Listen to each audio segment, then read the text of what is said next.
Analysis of a falling object and terminal velocity.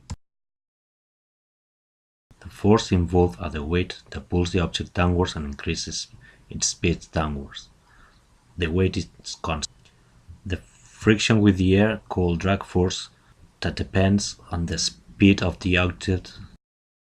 In this problem, we are going to assume that the magnitude of the drag force is proportional to the square of the magnitude of the velocity, and its direction is opposite to the velocity direction. In the numerical model, instead of using this form for the formula, we are going to use this one. For an object falling vertically, we can use the Newton's second law to find the relation between velocity, gravity, and acceleration.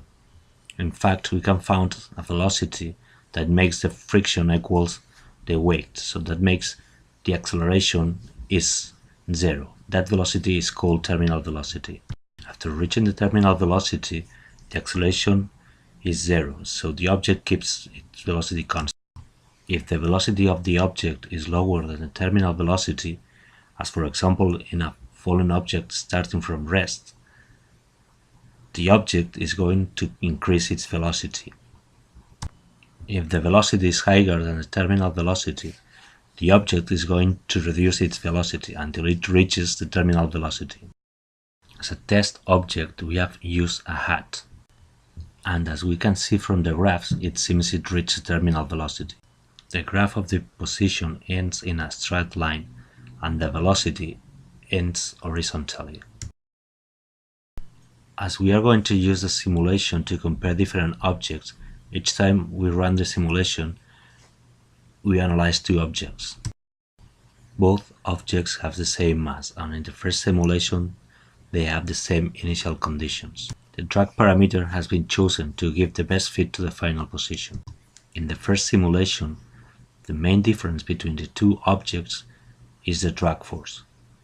The one labeled as hat is affected by drag, while the other is not affected by drag. We have represented the forces as arrows to see how they affect the object.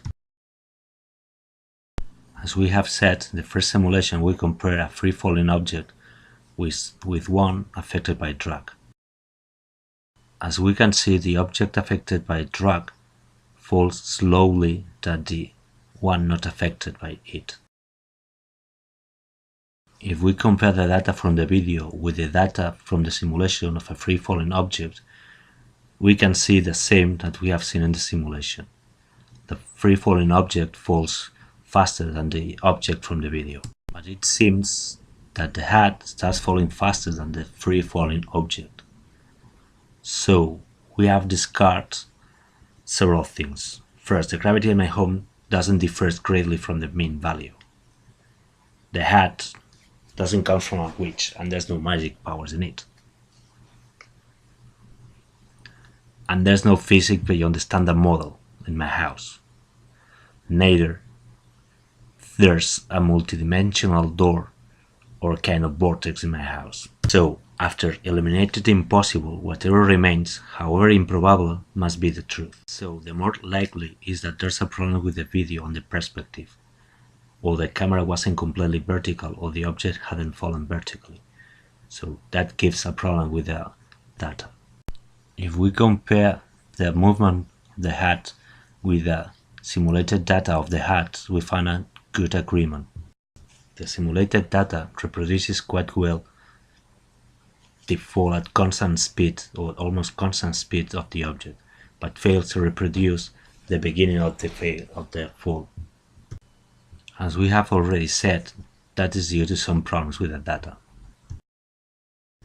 It seems that at the end falls at almost constant speed with a value close to the expected terminal velocity. If we throw two objects downwards, one with a velocity higher than terminal speed and another with a velocity lower than the terminal speed, we can see that both of them ends with a velocity close to the terminal speed. And we can see that the one with higher velocity has a higher drag force.